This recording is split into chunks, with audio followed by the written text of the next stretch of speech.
कक्षा 7 में हम लोग आज पढ़ेंगे विज्ञान में पाठ 19 जल। इसके पहले वायु की हम लोगों ने चर्चा किया था। जल और वायु यह दोनों चीज हमने बताया था ना, ये दोनों प्रकृति में फ्री मिलने वाले हैं। इसका पैसा लगता है क्या? No sir. हाँ बताओ, हम लोग पानी पीते पैसा लगता है? नहीं। हम लोग सांस ले रहे पैसा लग रहा है? नहीं। तो यह प्रकृति का दिया हुआ वरदान है, हमें इसे बचाना भी चाहिए। और इसके बारे में इसको बचाओगे तब, जब इसके बारे में जानोगे तब तो आज हम लोग जल के बारे में जानते हैं। और जल कितना कीमती है ना, तो जल कितना महत्वपूर्ण। अगर जल ना हो तो हम जी पाएंगे क्या? नहीं। अपने शरीर में देखो पूरा का पूरा 70% से ज्यादा तो पानी है। खून है ना, खून में भी पानी है। हम आंसू निकलता है वो भी पानी है, पसीने निकलता है वो भी पानी है। बताओ जी, बहुत सारा उत्सर्जन करते हैं वो भी पानी। तो पानी कितना, और पानी अगर ना कोई पाए तो बहुत बार देखते हो किसी को ज्यादा दस्त हो गई, डॉक्टर बोलता है डिहाइड्रेशन हो गया, और डिहाइड्रेशन हो गया तो डेथ, उसकी डेथ हो गई। होता है ना, इसलिए पानी महत्वपूर्ण। आज हम लोग पानी के बारे में जानेंगे। पानी तो आप सभी लोग जानते होंगे। पानी रंगहीन किस रंग का होता है? कोई नहीं। किस स्वाद का होता है? कोई नहीं। नमकीन होता है, मीठा होता है? नहीं होता है। बोलो, तो पानी क्या है? रंगहीन, गंधहीन, स्वादहीन, द्रव है। द्रव है ना, कि पदार्थ की हम लोग तीन अवस्था पढ़े हैं। तो ये पानी है क्या? द्रव है। और रंगहीन, बोलो सभी लोग, रंगहीन, स्वादहीन, गंधहीन, द्रव। ठीक है। अब ये हो गई, उसकी पहचान होगी कि क्या होता है। लेकिन मुख्य रूप से हम जब बात करते हैं वैज्ञानिक, क्योंकि हम लोग तो विज्ञान पढ़ रहे हैं, हम लोग तो वैज्ञानिक रूप से बात करेंगे। तो जब वैज्ञानिक रूप से बात कर रहे होंगे तो हम लोग ये बताएंगे बना किससे है। तो हमने पिछले क्लासों में चर्चा किया था, हाइड्रोजन क्या होता है, ऑक्सीजन क्या होता है, बताया था ना। तो हाइड्रोजन, दो हाइड्रोजन एटम परमाणु से मिलकर से और एक ऑक्सीजन के परमाणु से मिलकर एक अणु बनाता है, जिसको कहते हैं पानी। या देखो, जब हम ये जल को विद्युत अपघटन करके बनाते हैं तो उसमें हाइड्रोजन और ऑक्सीजन निकलता है। यानी कि जब विद्युत अपघटन किया गया, जिसको इलेक्ट्रोलिसिस बोलते हैं, मतलब पानी को फाड़ दिया गया, पानी को तोड़ दिया गया, तब उसमें हाइड्रोजन और ऑक्सीजन मिला।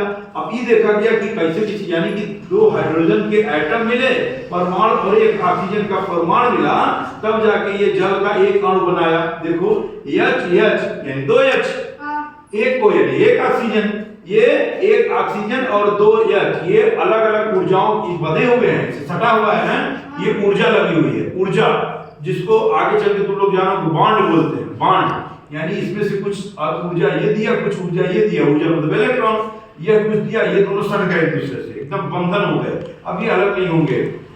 तो हमने क्या देखा कि ये जल एक रंगहीन, गंधहीन, स्वादहीन, पारदर्शक द्रव है। और क्वथनांक की बात हमने किया था कि जब कोई चीज उबलने लगे, भाप बनने लगे, यानी क्वथन वही होता है ना, जब कोई भाप बने, तो पानी को गर्म करने पे जब वो 100 डिग्री पे जाता है तब वो उबलता है। इसका क्वथनांक कितना है भाई? क्वथनांक कितना है? 100 डिग्री सेल्सियस। अच्छा, हिमांक यानी कि कितना टेम्परेचर तक उसको नीचे लेके जाएं, कितना अंदर फ्रीज के अंदर फ्रीजर में रख दें कि वह जम जाएगा। कितने पे? 0 डिग्री पे। ठीक है।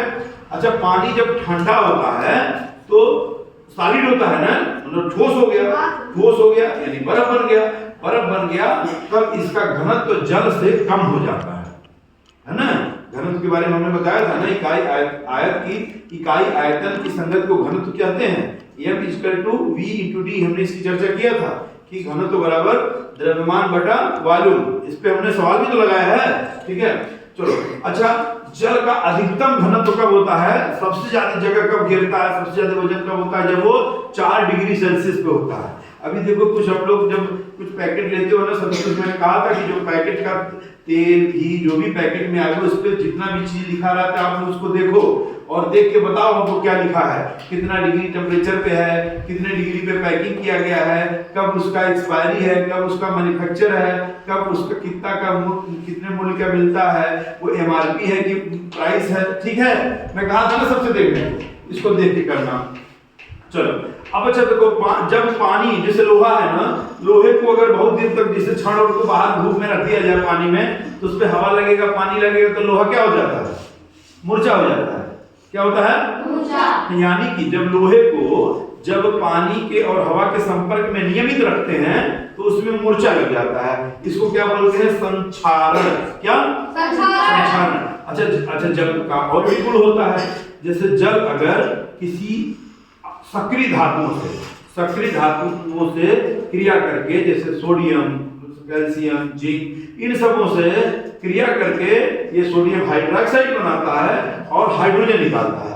यानी कि अगर पानी को सक्रिय धातुओं से मिलाया जाए तो क्या मिलेगा हमको? हाइड्रोजन गैस मिलेगी। क्या मिलेगा? हाइड्रोजन गैस मिलेगा। ठीक है।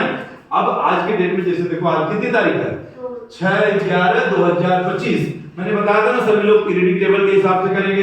कार्बन का एटॉमिक नंबर कितना है? 6। सोडियम का एटॉमिक नंबर कितना है? और 20, 25 यानी कैल्शियम और मैग्नीशियम। ठीक है। तो अभी सभी लोग वो देखो, जैसे वो भी सक्रिय, ये सक्रिय एलिमेंट है, ये सब सक्रिय एलिमेंट है। तो ये सब जब क्रिया करेंगे, किससे क्रिया करेंगे भाई? पानी से क्रिया करेंगे। तो क्या बनाएगा? Metal hydroxide. और यहाँ पे मेटल के नाम पे क्या है? Sodium hydroxide. जब कैल्शियम रहता तो कैल्शियम हाइड्रोक्साइड, जब मैग्नीशियम रहता तो मैग्नीशियम हाइड्रोक्साइड। तो सोचो, परमाणु, एक दो परमाणु हाइड्रोजन के मिल गए, एक परमाणु ऑक्सीजन से मिल गए, जो हमको जल का एक अणु दे रहा है। इसी प्रकार के जल के बहुत सारे अणुओं से मिलके पूरे पानी की संरचना हुई है। और पूरा प्रकृति में बहुत सारा, पूरे धरती का भी 2/3 हिस्सा पानी ही पानी है ना। देखो, हिंदी में भी तुम लोग उस दिन पढ़े थे ना, रहीमन पानी राखिए बिन पानी सब सून, पानी गए उबरे मोती मानुष चून। इसकी चर्चा किया था हमने ना, कि पानी बचा के, पानी माने इज्जत, पानी माने मोती का अगर मान लो ऊपर से चमक चली जाए तो खराब हो जाता है, और मनुष्य का पानी मतलब इज्जत चली गई तो खराब हो जाता है। बोलो। और चूना जब तक वो पानी में भिगोए हैं तब तो ठीक है, और जब उसको निकाल दिए तब वो खराब हो जाता है। देखो, तो हिंदी में भी हम लोग पढ़े हैं। तो इसी प्रकार से उसी पानी की वैल्यू यहाँ पे बताई गई इस पाठ में। और अभी हम लोग इसकी और भी क्रियाओं को, और भी तत्वों की क्रियाओं को हम लोग आगे पढ़ने की